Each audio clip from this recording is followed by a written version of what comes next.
is London, the capital of Pakistan, and currently there is a war going on between Pakistan and India. Now, a lot of people are unaware of exactly what's going on in the world, so we are here to teach everyone about society as a whole. So, in the capital of Pakistan, they are currently arresting people for Islamophobia. If you are Islamophobic, they will arrest you in the capital of Pakistan. Okay, chat just told me this is the capital of England. Really? I just looked it up on ChatGPT and it said that this is the most densely populated Pakistani city. Oh shit. Anyway, there's a war going on between India and Pakistan right now going on. So what I am trying to say is essentially,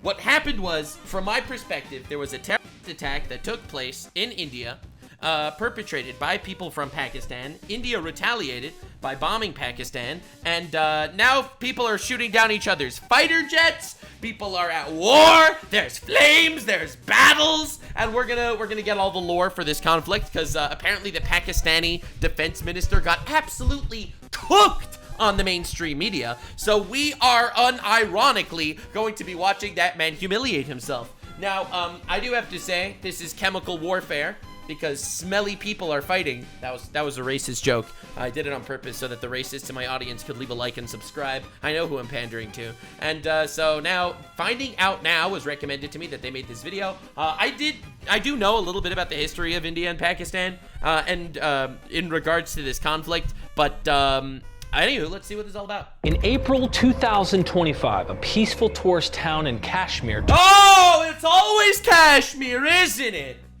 So apparently the British pulled out in 1947, I think, and they basically broke India into two parts. Now there's India and Pakistan. Kashmir is in the center, and it's being fought over by both sides. That was kind of the incredibly condensed history lesson that I know. Pakistan is largely Muslim, and India is largely Hindu, and racial violence, lots of battles.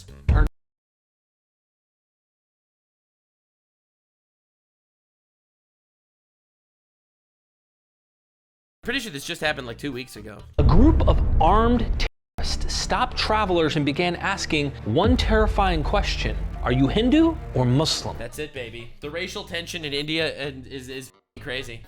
Oh my god. Oh my god. Yeah, race war! Whoop! I'm sorry, I should not be cheering. I'm just trying to make this entertaining. It's obviously f***ing awful. It's obviously f***ing awful. Listen, it's probably a coincidence. It's probably a coincidence that the terrorists are attacking people in India.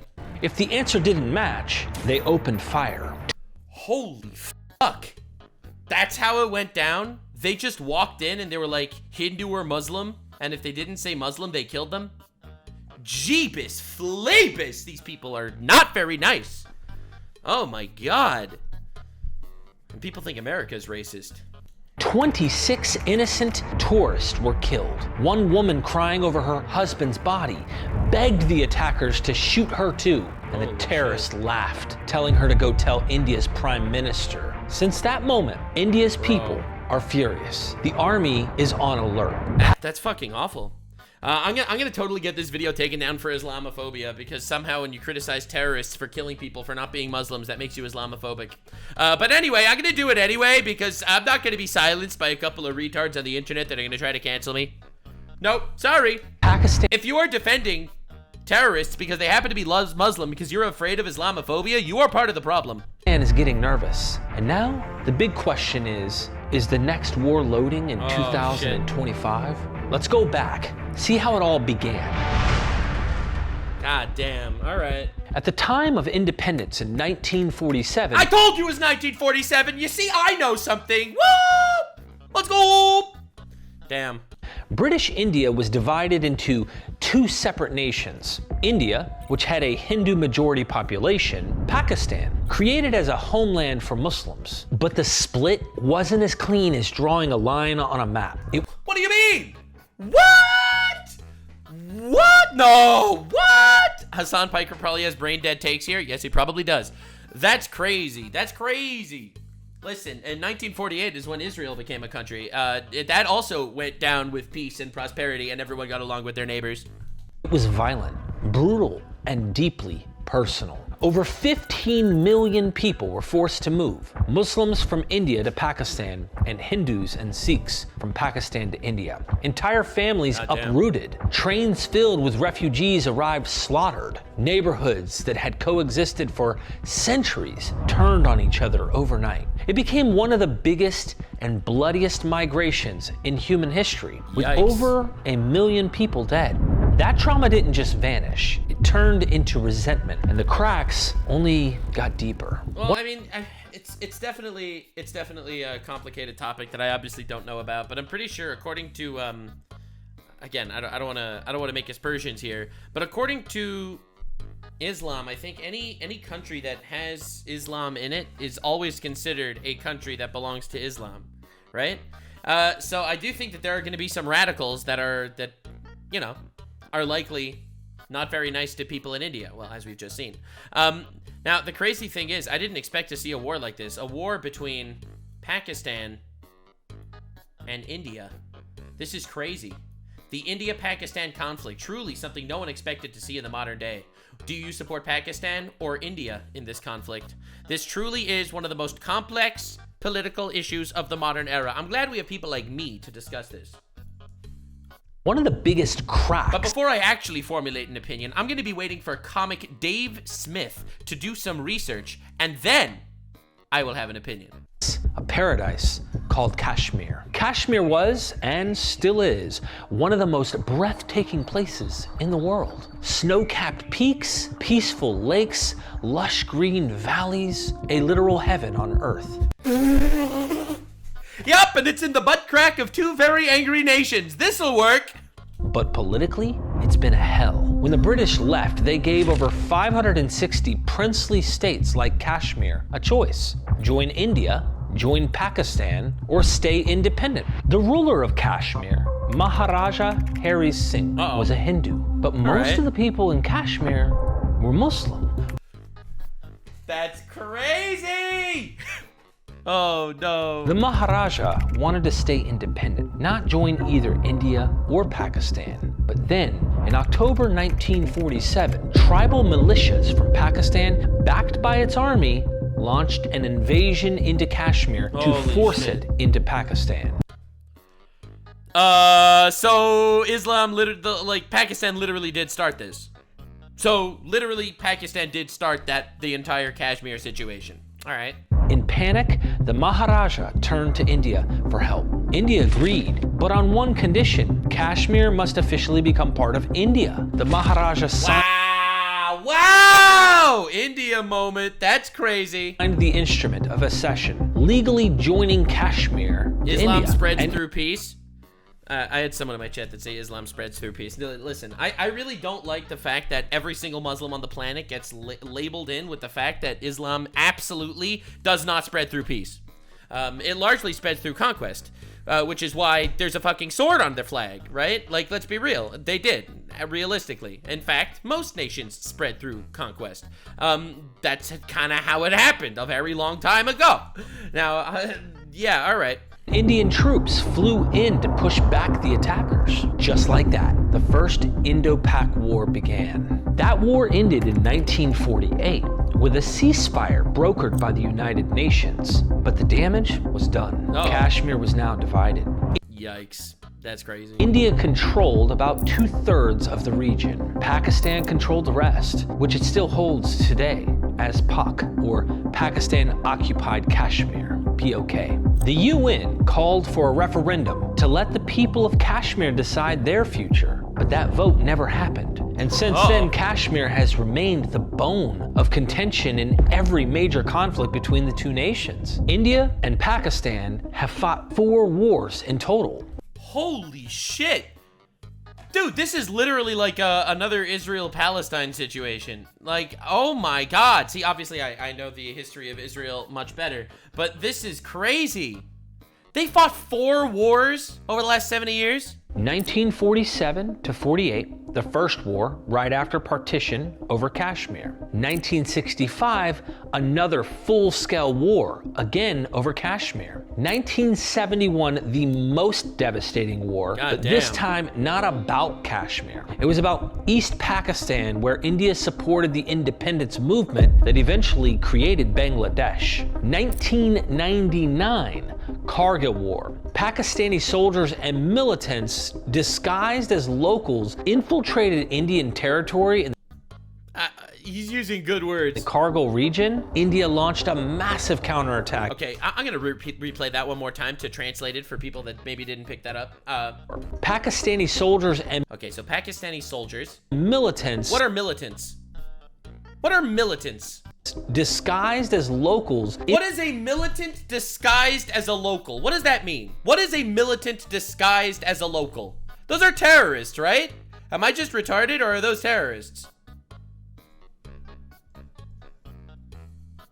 Infiltrated Indian territory in the Kargil region. India launched a massive counterattack operation and pushed them back. In each of these wars, India emerged stronger militarily. But the cycle of hatred and mistrust never broke. And when war didn't work, Pakistan tried something else. By the early 2000s, a new kind of war had begun. A shadow war. Terrorism became the weapon of choice. This is crazy, man. That's insane. Holy shit. The weapon of choice, bro. Hey, wars, baby! Wars! Instead of soldiers crossing the borders with tanks, militants crossed quietly with backpacks, guns, and suicide. So, fuck. It's crazy how this playbook became so universal in specific instances. Vests. Attacks on civilians became a tool to destabilize India. That's fucking awful, bro. That's horrible. Wait, and let me guess. Hassan supports Pakistan. Interesting. Especially in Kashmir. One of the most horrific examples, Mumbai, 26/11. On the night of November 26, 2008, 10 terrorists from Pakistan arrived by boat on the shores of Mumbai, armed with AK-47s, grenades, and explosives. They split into teams. It's so wild. They all have the same weapons. It's like all the Islamist terrorist groups seem to have Russian weapons.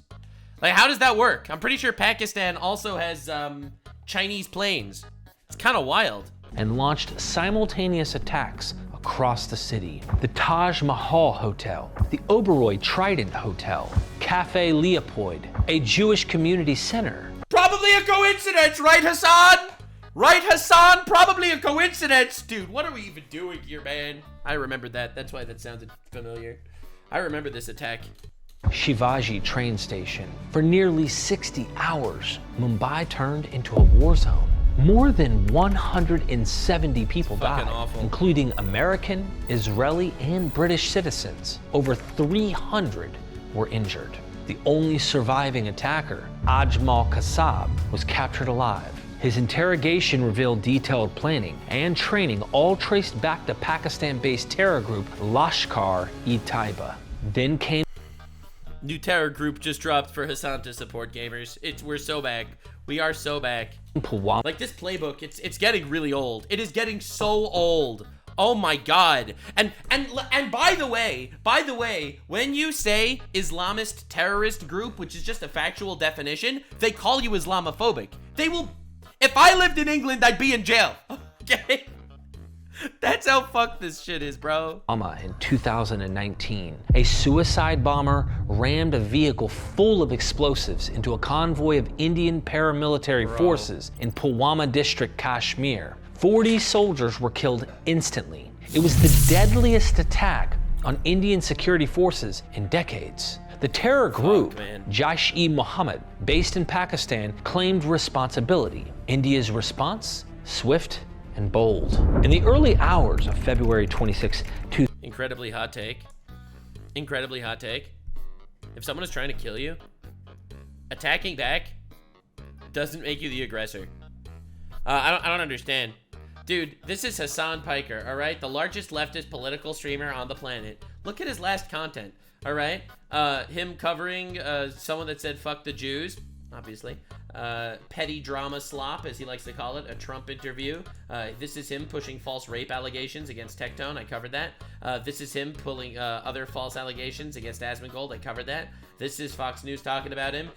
Slop, drama slop, more drama slop. All right, we got drama slop. We got AI drama slop. We got Ben-Gvir showed up in America. All right, so sure. Incompetent government. All right, nice. Yeah, he didn't mention the terrorist attack, and he didn't mention India's counterattack.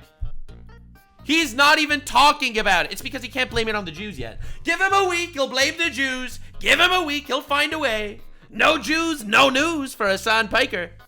2019, Indian Air Force jets crossed the border and bombed a terror training camp in Palakkad, Pakistan. This was unprecedented. The first airstrike on Pakistani soil since 1971. Pakistan responded by sending its own jets, leading to a short but intense dogfight. One Indian pilot, Enma Ironvertex, was captured, but returned 2 days later as a peace gesture. Right. The world watched nervously. That's nice, I guess. Two nuclear-armed nations. Right, that's the other reason why this is so scary. That's the other reason why this is so scary. Hassan did mention it, but it was heavily biased towards Pakistan every time! Every time! Did he call it a genocide yet? That's his next move. First he says it's unjustified, and then they calls it a genocide. That's the Hassan strategy. Oh my god! He covered it because Pakistan found an Israeli rocket in the attack. Of course. Obviously, India buys a lot of weapons from Israel. India is like one of Israel's biggest weapons they sell weapons to them because Israel weapons technology is really advanced. His fans call it a genocide already. Makes sense. Anyway, enough about Hassan. I don't really care about him, to be honest. But the point that I'm trying to make here is, unlike most other little dramas that go on in the world, like if you look at the current Israel war that's happening, the other countries that are at war with Israel do not have nukes. Russia versus Ukraine does not have nukes. Right? At this point, you're not worried about like some sort of world-ending war. Both Pakistan and India have nuclear weapons, and that makes this incredibly scary. Incredibly scary, especially because I'm pretty sure Pakistan said we are not losing this war. If we ever get close to losing this war, we will nuke the whole world. I'm pretty sure Pakistan said something like that, but I don't want to confirm that without actually seeing it. I want to see. I'm pretty sure one of the Pakistan defense ministers actually tweeted that. Fuck, I'll never find this tweet. I found it a while ago. This came out a couple of days ago. I'll never find it. All right, if I find it, I'll let you know. One spark away from disaster, but the situation de-escalated for the moment. Still, the attackers never fully stopped. Cross-border terrorism continued. Sleeper cells were busted. Indian security forces worked round the clock to prevent further strikes.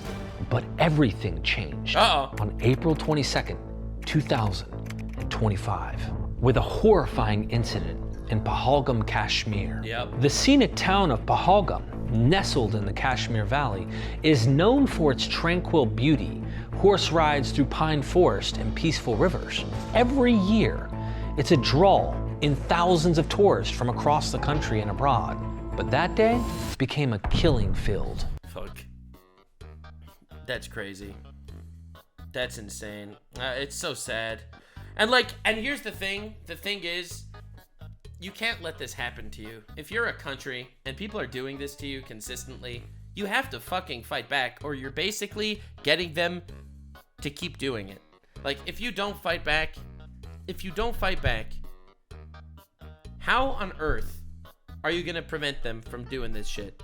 It's the same as what happened with America and the Houthis. Houthi terrorists from Yemen were bombing American ships, so Trump said, you know what, fuck you guys, bombed them back, and you know what, they surrendered. They're stopping to bomb American ships now. Wow, that's all it took. You can't let them get away with this shit. because they'll just keep doing it again. And ultimately, if you are a country, your duty is to your citizens.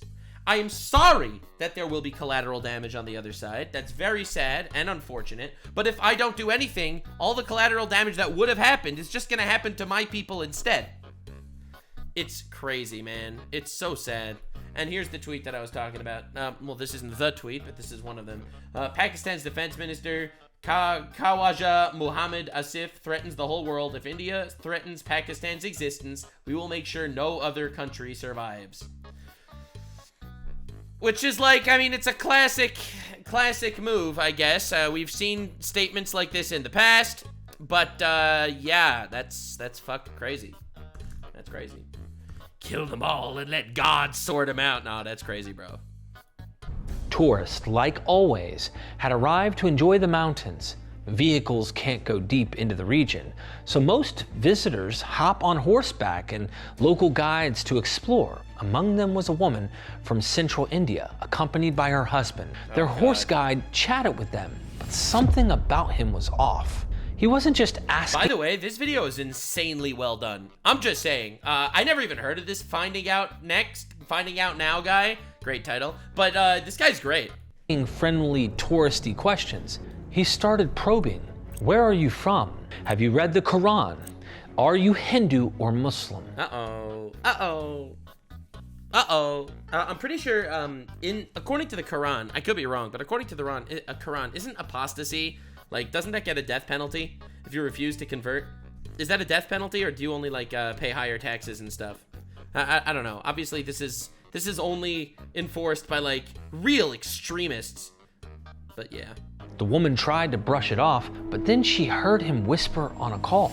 Go with plan B. Guns are in place. Panic surged through her veins. She discreetly messaged India's intelligence tip line, a hotline most tourists wouldn't even know about. But before the agency could act, it was already too late. Around 6 to 7 armed men dressed like locals suddenly appeared out of nowhere. Not military uniforms, civilian clothes. Yeah, it's fucking awful. These are real terrorists. These are real fucking terrorists. Bro, oh my god. Fuck. Horses and hidden weapons. And like, you know that this shit will cause more civilian casualties. When the actual terrorists dress like civilians, and then India is gonna inevitably bomb civilians to try to take out the terrorists. Like, no shit. So fucking sad, man. But what they carried wasn't small arms. It was full-blown automatic weapons. They started pulling terrorists off horses, shouting at them, "Are you Hindu or Muslim?" If Muslim, read the Quran. If not, they opened fire. Bullets flew in all directions. Screams echoed through the valley. The attackers didn't care if there were women, children, or elderly. Anyone. Actual fucking nightmare. Actual nightmare. This is like a slightly smaller version of October 7th. It's a fucking nightmare. Who couldn't answer in the way they wanted was shot. 26 innocent tourists died on the spot. Fuck. I think 25 of them were Indian and one was from Nepal. Such a tragedy, man. It's such a tragedy. One woman lost her husband right in front of her eyes. Through tears, she shouted at the attackers, "You killed him? Kill me too!" But the response was chilling. One of the terrorists sneered and said, "No, go tell your prime minister what happened today." And then he laughed, a laugh that still rings in the ears of many Indian who heard her testimony. The country erupted in grief. And then, But this will cause so much Islamophobia. Someone in England's gotta arrest these guys. That was a joke. Fury. Maybe in bad taste, but it was comedy nonetheless. Across social media, protests, news channels, there was only one question. How long will we tolerate this? Oh, fuck. It really does kind of feel like it's inevitable at this point, like, for something to happen. Like, if it keeps escalating like this, oh, God, it's so sad. It's so sad. Fuck. And I feel so bad for, like, the Pakistani civilians that are gonna have to deal with this shit because of radical extremists. But I feel worse for the people in India. This wasn't just a terror attack. This was psychological warfare. A brutal reminder that terrorism in Kashmir isn't gone. It's just evolved. And once again, all eyes Mostly peaceful terrorism. turned toward Pakistan. Because here's the truth.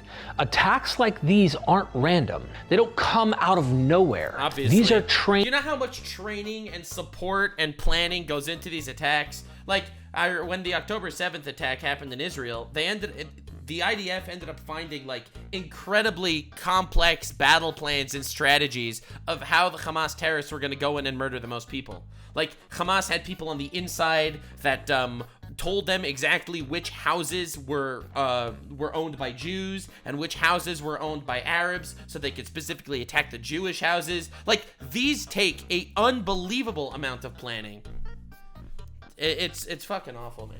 Trained operatives, supplied, funded, and sheltered, not by rogue street gangs, but by organized networks, many of which have found safe havens across the border. India's intelligence agencies began tracing the attackers' origins. Early reports suggested ties to a radicalized splinter group operating out of Pakistan administered Kashmir. The government didn't realize all the details, but what came out was enough. And India's response? It wasn't immediate missiles or strikes. It was something smarter. Oh shit, wait, what? Enter the water war. Wait, I didn't even know about this! Let's rewind to the 1960s for a moment. India and Pakistan signed the Indus Waters Treaty, brokered by the World Bank. Under it, Pakistan would get unrestricted access to the Indus, Jhelum, and Chenab rivers. India would control the Ravi, Beas, and Sutlej. This was meant to prevent disputes over water, a resource both countries rely on heavily. But post-Pahalgam, India began reviewing the treaty, and in a bold but silent move, India started diverting excess water that traditionally flowed into Pakistan, not cutting. Oh my god, this is brutal! Is this World War III? Are we starting World War III? Israel at war, Russia, Ukraine at war, India, Pakistan, shit's heating up. Like, is this just World War III? Off water, but minimizing the outflow legally within treaty terms. It was a message. You keep sending terror, we'll stop sending rivers. God damn, that's crazy. In agriculture We are going to stink up your entire water supply. Unleash the poo missiles. No, I'm sorry, that was a racist joke, but I had to do it. Definitely subscribe for more racist comment. All right, I'm sorry. In Pakistan, where 70% of the water comes from these rivers, this hit hard. The government issued press releases, held emergency meetings, and called it a violation. But legally, Dude, every time, man, every time they do a terrorist attack, they retaliate. This is a violation! And it's the strategy. I'll tell you why this is such a powerful strategy. Because how on earth are you going to... Like, no one takes accountability for their own terrorists, obviously. They say, it wasn't us! It was an insurgent terrorist group. We have no control over them. Why would you punish us? It was the terrorists! And they might be true. And that might not be true. But that's the problem, bro. India hadn't broken anything. It had simply stopped playing nice. Meanwhile, back at the line of control, things got hotter, literally. Small gunfire exchanges began almost daily. Reports surfaced of drone intrusions, sniper activity, and unmanned surveillance aircrafts being taken down. But that wasn't all. For the first time in over a year, Indian Air Force fighter jets began routine patrols. Oh my god, it's happening. It's a war. It's a war. Once the fighter jets get involved, man, it's not good. Across northern air zones, especially near the borders. Troop movement increased. Tanks were spotted near forward bases. Special forces began training drills close to the border. This wasn't war, but it wasn't peace either. Then it was war. It was war with a different label. Did you see the CNN educating Pakistani minister? We are going to be covering this, don't worry. Pakistan, already reeling from an economic crisis, a falling currency, and skyrocketing inflation, suddenly had to prepare for something it wasn't ready for: escalation. While Indian military analysts discussed precision response and surgical strikes, Pakistani generals were seen holding late-night emergency meetings. And the civilians? They were lining up for basic groceries. As flour prices doubled and fuel became scarce, Oh God, it's awful. Dude, obviously I feel so bad for the civilians in all these countries. Like, they don't have anything to do with any of this shit usually. Oh, this is awful, man. Public trust in the government hit rock bottom. But did that stop the military elite? Not really. Pakistan's leadership has often operated with the mindset of strategic depth, keeping the India conflict alive to justify its military control over internal affairs. But this time, with international pressure building and their economy in free fall, their bluff might just be called. At this moment, India hasn't launched a full-blown military strike, but the chessboard is set. Tensions are the highest. The era of fuck around, find out. We are truly living in that era. They've been in years. Troops are alert, borders are hot, diplomats are working overtime, and across both countries, citizens are wondering, is this the start of something big? Okay, that was a great video. I'll link it in the description, obviously. Now we're going to look at the Pakistani minister getting absolutely cooked. But I do have to say,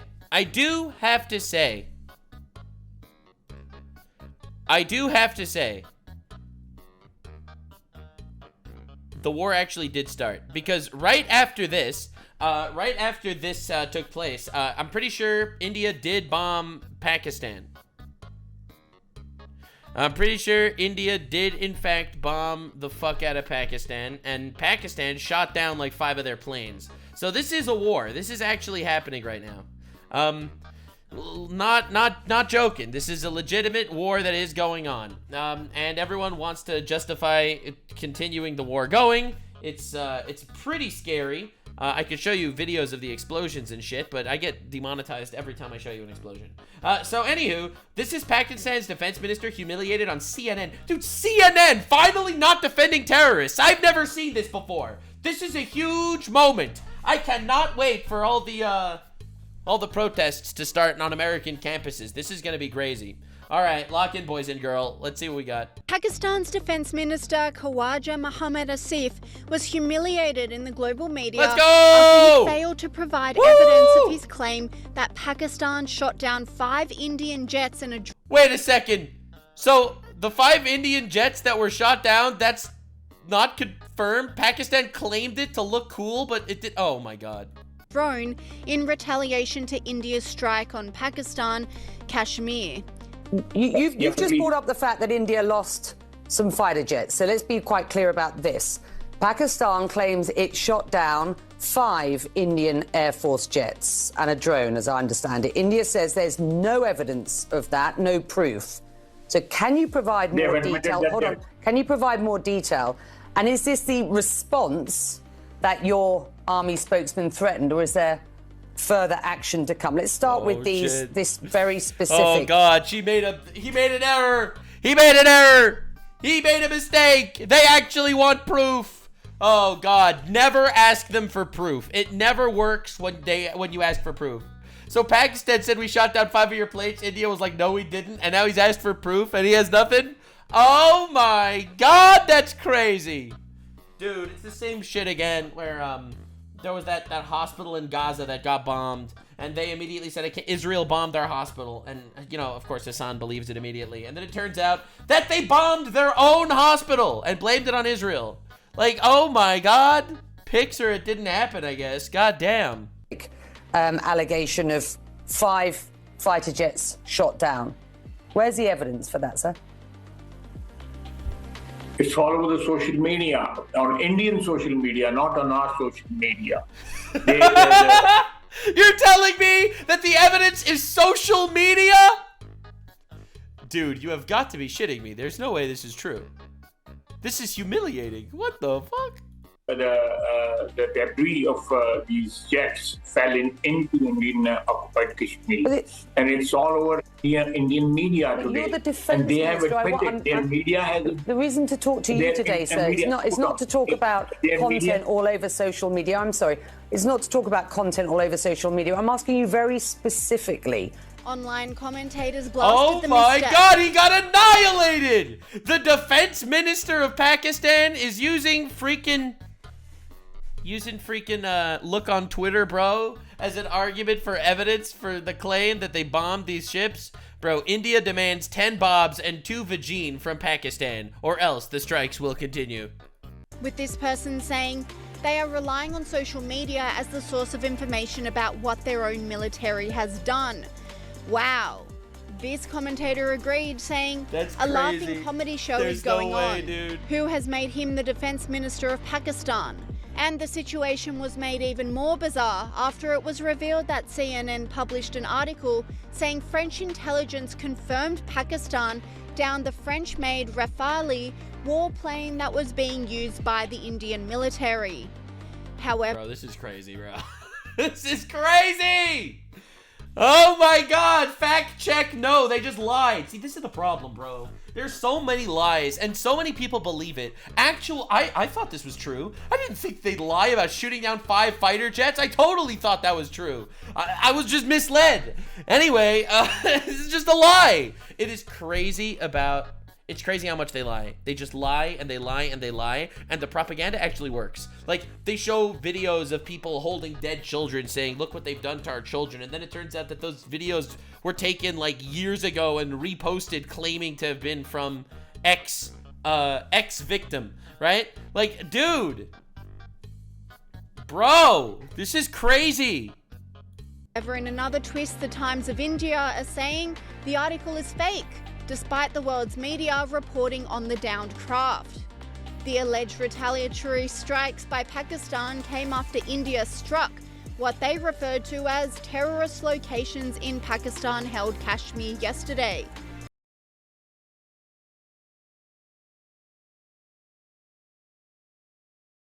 Damn, there goes my monetization.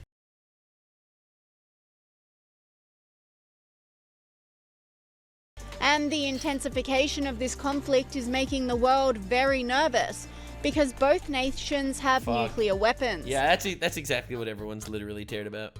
That's what everyone's scared about. This war never would have happened if Trump was president, god damn it.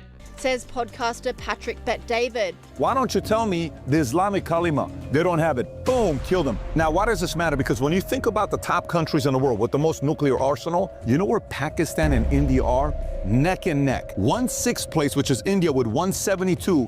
The other is 170. And by the way, do you know how a Pakistani official just responded to Al Jazeera named Faisal Kundi? You know what he said about nuclear weapons? Yeah, Al Jazeera is a Qatar propaganda organization, basically. Listen to this. Our nuclear bombs are not meant to be displayed in museums. We will use them if attacked by India. All is fair in love and...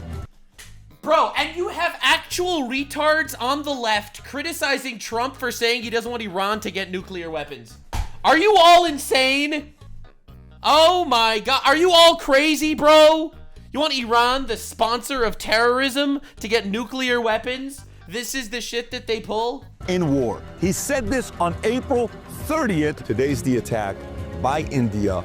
This could escalate like this. And the reason why this has happened, a lot of people are talking about going back to, hey, when you think about, is this like a World War III possibility? Because we can't have those two guys go at it. Or is this more like Cold War, what happened where Russia was communism and they were behind all the Korean War, Vietnam War, all the, even some of the war that was happening with the Iran-Contra, they're behind of it? Or is this more like, in this situation, China's behind everything because they're instigating Pakistan? Is U.S. all of a sudden going to get involved with this? Russia's kind of involved because they got a very good relationship with India. 60% of the military equipment that India uses, they bought from Russia, and 40% of the oil that Russia sells, India is the customer. So there's a very interesting dynamic going on here. CNN Yikes. Well, in regards to if America is getting involved, I feel like it's important to mention this clip specifically. President DJ Vance said this. Well, look, we're concerned about any time nuclear powers collide and have a major conflict. What we've said, what Secretary Rubio said, and certainly the president has said, is we want this thing to de-escalate as quickly as possible. We can't control these countries, though. Fundamentally, India has its gripes with Pakistan. Pakistan has responded to India. What we can do is try to encourage these folks to de-escalate a little bit, but we're not going to get involved in the middle of war that's fundamentally none of our business and has nothing to do with America's ability to control it. America can't tell the Indians to lay down their arms. We can't tell the Pakistanis to lay down their arms. And so we're going to continue to pursue this thing through diplomatic channels. Our hope and our expectation is that this is not going to spiral into a broader regional war or, God forbid, a nuclear conflict. But sure, we're worried about these things. But I think the job of diplomacy, but also the job of cooler heads in India and Pakistan, is to make sure this doesn't become a nuclear war. If it happened, of course, it would be disastrous. Right now, we don't think that's going to happen. He's right. Thank God. Thank God America's not sending troops into this war. Thank God. But yeah, technically he's right. Technically it's not America's business. That said, it's fucking scary. But technically it's not America's business, and I'm glad that that's kind of his, his mentality. After he killed the last pope, I understand why he was. That was a joke. That was a joke. Reporter Nick Robertson agrees, explaining Pakistan's government are not letting this go. Yeah, we've heard a lot from government officials today, defense minister, the military officials speaking, and the prime minister. And the prime minister been on TV quite a lot, having a meeting with his National Security Committee, speaking to Parliament. But he gave an address to the nation a couple of hours ago. It was pretty kind of emotive stuff. And it was very clear. This is still headed towards the very clear potential for escalation. He said, India has to pay. Damn. The blood of our martyrs will be avenged. The blood of our martyrs will be avenged? There's no way anyone could think that the person that said that is a good guy. Like, come on, man. Dude, I feel so bad for the civilians. I feel so bad for the civilians. These regimes are run by these fuckers. Like, come on, bro. Stop. Oh, man.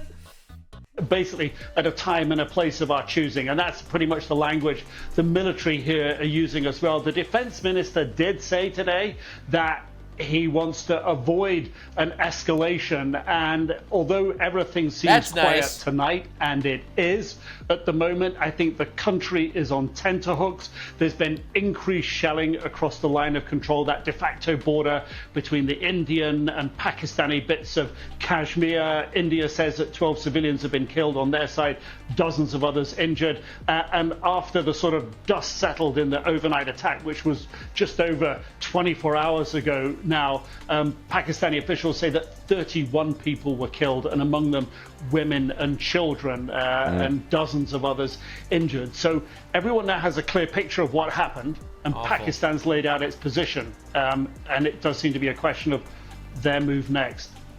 Nick, yikes. Yeah, that's scary. Someone in my chat just told me to look this up, and I didn't believe it, so I didn't want to say it out loud, but apparently it's true.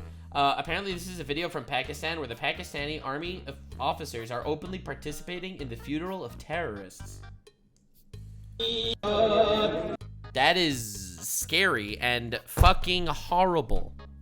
Oh my god, dude. That's crazy. Apparently this ended up in the Senate.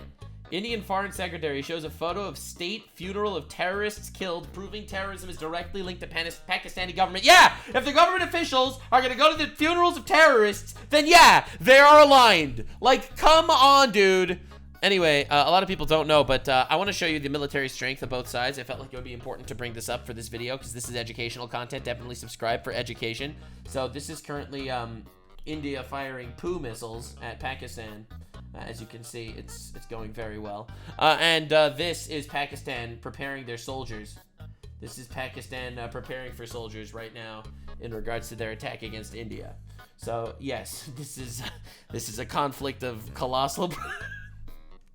I'm sorry, I had to end on a high note. We're content. We make our content's loved. Everyone likes our content. Okay, I thought it was important. Thank you so much for being here. I hope you enjoyed. Hassan will be like, it's only there's no evidence, there's no hard evidence that terrorists are, you know, dealing with the government. There's no evidence. You're just a Islamophobic, racist dirtbag or something. So definitely subscribe for future insane shit, and I'll see you in the next one, gamers. Stay weird, fam. Like, subscribe, and this video was streamed live on kick.com/Nuxanor. See you there. Stay weird, fam.